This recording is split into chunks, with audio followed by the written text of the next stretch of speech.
Good afternoon, my dear friends, my students, and my seniors. Let's start our topic. Our topic is 1892 का परिषद अधिनियम या Indian council act of 1892। अब मैंने कल आपको पढ़ाया था 1861 के बारे में, हल्का सा एक रिवाइज कर लेते हैं। 1861 में क्या हुआ था? 1861 के भारत परिषद अधिनियम में विकेंद्रीकरण की प्रक्रिया को वापस शुरू किया गया, यानी मद्रास और बॉम्बे को दोबारा से विधान बनाने की शक्तियां दी गई।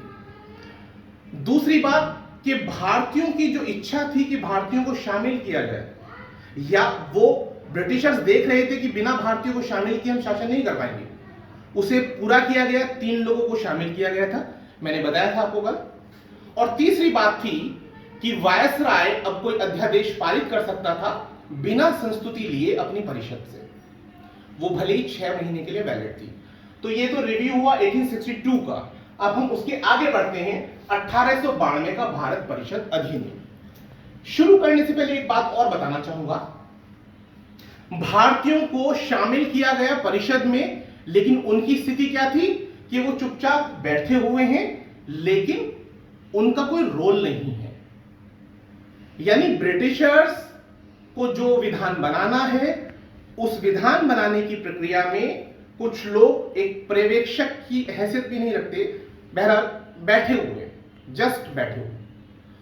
इसके बाद अगला स्टेप, क्योंकि उत्तरदायी सरकार की तरफ बढ़ रहे हैं, दूसरा स्टेप आया जिसमें कि 1892 के भारत परिषद अधिनियम में केंद्रीय और प्रांतीय दोनों ही विधान परिषदों में गैर सरकारी सदस्यों की संख्या को इंक्रीज किया, जबकि इस बात का ध्यान रखा गया कि बहुमत जो है वो सरकारी सदस्यों का ही रहे।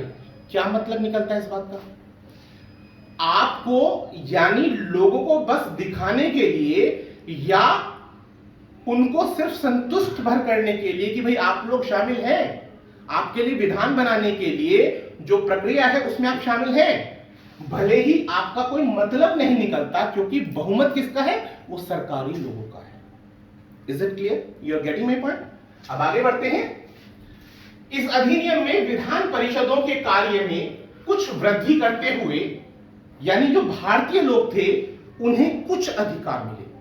1861 में क्या किया गया? सिर्फ शामिल किया गया। 1892 में पहली बार उन्हें बजट पर बहस करने का अधिकार मिला। ये बहुत इंपॉर्टेंट है, ये एक लिबरलाइजेशन की प्रोसेस आप समझें। अब वो बहस कर सकते थे, प्रश्न कर सकते थे, लेकिन मतदान का अधिकार उन्हें अभी भी नहीं था। मतलब उनके मत का कोई वैल्यू नहीं था, मत दे ही नहीं सकते थे।